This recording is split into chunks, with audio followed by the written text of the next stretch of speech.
মালদায় যেটা হলো কালকে সেটাও নয়, কালিয়াচকে কংগ্রেসকে বদলা নিয়ে কংগ্রেসকে আজকে উনি শেষ করে দিই। কাটমানি উনি দিদিমণি, উনি তো কাটমণি হয়ে যেতে চান, আমার সংস্কৃতিটাকে একদম তলানিতে ফেলে দিই। মল্লিকের জামিন সবারই কথার কাছে যে কথা ফেলে এসেছেন উনি, না হরিশ চ্যাটার্জি সিটের কি বৈধতা আছে খালের ওপরে? সিপিএমের আমলে তো ওটা তৈরি হয়নি।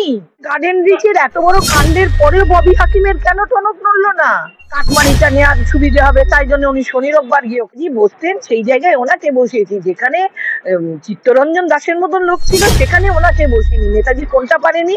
কাটমানি নিতে পারেনি। নেতাজি কোনটা পারেনি? নেতাজি দুর্নীতিগ্রস্ত হতে পারেনি।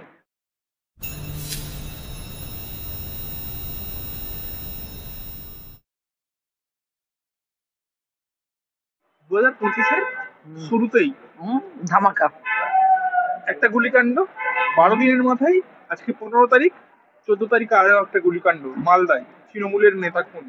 কি বলবেন বিষয়টা? সুশান্তকে বাদ দিলেন কেন সেটাকে মনে করে বলুন। ওটা বছরের শেষ। তো শেষের থেকেই তো শুরুটা হয়। 2024 তো দেখিয়ে দিয়ে গেছে যে আগামী বছরটা আমরা কি কি পেতে পারি সুশান্তকে দিয়ে। ওটা খোলেনি না, মানে খোলা যায়নি না খোলেনি, সেটাই হচ্ছে তার বিবেক হয়তো বেঁধেছিল তাই খোলেনি। এ তো গুলি হবে, দেনা পাওনার হিসেব যেখানে থাকবে বেশি করে সেখানে তো গুলিগালা চলবেই। কিছুজন বেশি পেয়েছে কিছুজন কম পেয়েছে তারা গুলিগালা করবে। কেউই তো ধোয়া তুলসী পাতা নয়। দুলাল বাবুও ধোয়া তুলসী পাতা ছিলেন না, বাকি যিনি মালদায় যেটা হলো কালকে সেটাও নয় কালিয়াচকে।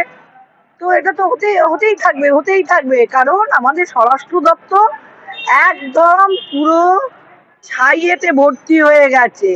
আমি তো বুঝতে পারছি না আমরা এর পদত্যাগ ওর পদত্যাগ না করে কেন স্বরাষ্ট্রমন্ত্রী কেন স্বাস্থ্যমন্ত্রীর পদত্যাগটা দাবি করছি না। প্রথম আমার এইখানে প্রশ্ন, কারণ কোনো জায়গাটাই ঠিক নেই।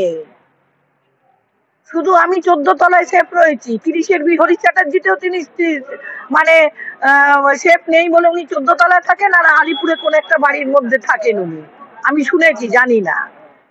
30-এর বিটা ওটা তো আই ওয়াশের মধ্যে উনি রাখেন, এই তো ব্যাপারটা। এটা তো হওয়ারই, বদলা নয় বদল, বদল চাই কিন্তু সবটাই উনি বদলা নিয়েছে গেছে। কংগ্রেসকে বদলা নিয়ে কংগ্রেসকে আজকে উনি শেষ করে দিয়েছে। আমি যদি একজনকে শেষ করি তার প্রত্যুত্তরে তো আমাকে একজন শেষ করবে, তাই শেষে শুরু হয়ে গেছে।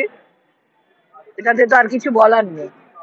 আমার তো মনে হয় মালদা থেকে শুরু করে আমাদের সোজা কলকাতা থেকে শুরু করে সমস্ত জেলার লোকেদের উচিত একটাই দাবি, যে স্বরাষ্ট্রমন্ত্রীর পদত্যাগ চাই, স্বাস্থ্যমন্ত্রীর পদত্যাগ চাই। এই জন্য উচিত, আমি তো কংগ্রেসীদেরকেও বলেছি নবান্ন অভিযান করো, শুধু স্বাস্থ্য ভবন অভিযান করে হবে না, নবান্ন অভিযানের দরকার পড়ে। উনি ভয় পেয়েছিলেন বলেই আজকে রাইটার্সে ওনার ডেরা না বেঁধে ওইখানে ডেরা বেঁধেছেন নবান্নতে, যেখানে সহজে লোক গিয়ে পৌঁছতে পারবেন না, মানুষের কথা তার কানে যাবে না।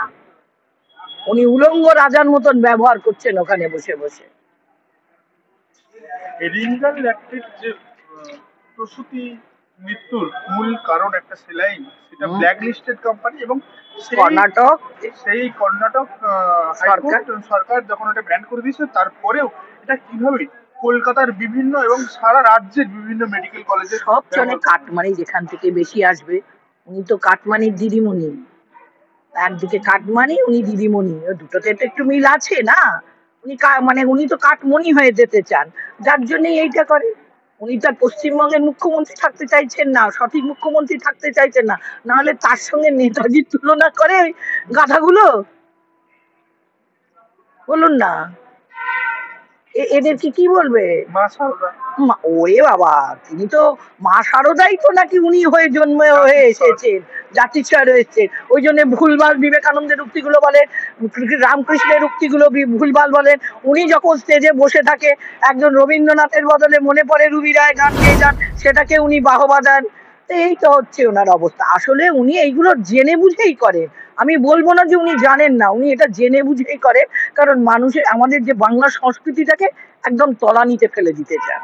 আমি লেখাপড়া শেখাবো না, 100 টাকা করে হাতে ধরিয়ে দেবো, ওই কি বলে 100 টাকা কি, এটা কি কি লক্ষ্মীর ভান্ডার, তার মধ্যে 50 টাকা বাড়ির লোকেরা নিয়ে গিয়ে ওই পিনকন ওইসব যে বোতলগুলো আছে সেগুলো কিনে খাবে, কারণ 50 টাকা আমার এখানেই ফিরে এলো, ব্যাস ওনার হয়ে গেল।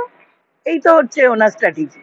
মানুষকে ভাবতে দেবো না, মানুষকে চিন্তা করতে দেবো না, মানুষকে সঠিক শিক্ষা দিতে দেবো না, তা না হলে এটা হীরক রাজার দেশের কথা আপনার মনে আছে কিনা জানি না, সেই এটা হীরক রানীর দেশে পরিণত হয়েছে। বালু মল্লিকের জামিন হবারই কথা, কারণ দিদি ভাইয়ের কাছে দাদা ভাইয়ের কাছে যে গটা ফেলে এসেছেন উনি, না সিবিআই একটাও দিন সঠিকভাবে প্রকাশ করতে পারেনি, ইডিও তাই করলো। এত বড় একটা দুর্নীতি যেখানে সারা পশ্চিম বাংলাতে এই নিয়ে তার প্রসার ঘটে গেল, একদম সোজা দার্জিলিং থেকে গোসাবা অব্দি সব জায়গায় রেশন দুর্নীতি একটা বিশাল বড় কাণ্ড ঘটে গেল। সেখানে কি করে কোনো তার কাছে তথ্য পায়নি, তাহলে তোমরা তাকে ধরলে কেন?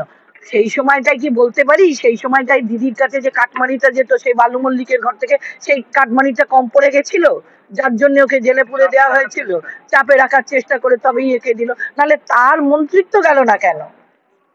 কালকে আমরা টিভিতে দেখলাম টিউলিপের ঘুষ কাণ্ডে মানে জড়িত আছে কিনা প্রমাণিত হয়নি, শুধু আঙুল উঠেছে বলে তার মন্ত্রিত্ব গেল লন্ডনেতে।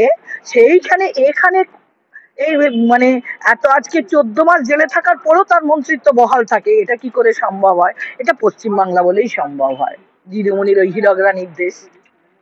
বাঘাযতীনে একটা বিল্ডিং ভেঙে পড়লো, 4 তলা বিল্ডিং, শহর কলকাতার বুকে, মানুষ আতঙ্কিত। যেই বিল্ডিং এর কোনো নথিপত্র বৈধতা নেই, সেটা স্থানীয়দের জন্য। সব থেকে বড় কথা বলুন তো, 30-এর বি হরিশ চ্যাটার্জি স্ট্রিটের কি বৈধতা আছে খালের ওপরে? ওটা কার জমি? আর ডিপার্টমেন্টের জমি। ওখানে যদি কালকে হাই রাইজ হবে না আপনি কি করে জানছেন? এবং কালীঘাটে যে বাড়িগুলো উঠেছে, কটা বাড়ির বৈধতা আছে, কোন জায়গায় কটা বাড়ির বৈধতা আছে, সে এরকমই হবে সেখানে। আজকে বলছে এটা সিপিএমরা করে গেছে, তো তোমরা তো বললে বদল চাই, তো কি বদল করলে? মিতালি কি বদল করলো তাহলে বাঘাযতীন এলাকার? ওখানে তো সব ক্যাম্পের লোকেরা থাকতো, তো বদল করে কি ঘটালে তোমরা? ঘটালে কি, তখন যদি 3 তলা হতো এখন তাহলে 5 তলা হোক, এটাই বদল হলো। তখন যদি ওরা 50 টাকা স্কোয়ার ফিট নিত, আমরা এখন 250 টাকা করে স্কোয়ার ফিট নেবো, এটাই বদল হলো। তো যেখানে স্কোয়ার ফিট কাটমানি এগুলো তো চলতেই থাকবে। এর আগে আপনারা রাজ্য সরকারের কোনো দায় নেই কেন?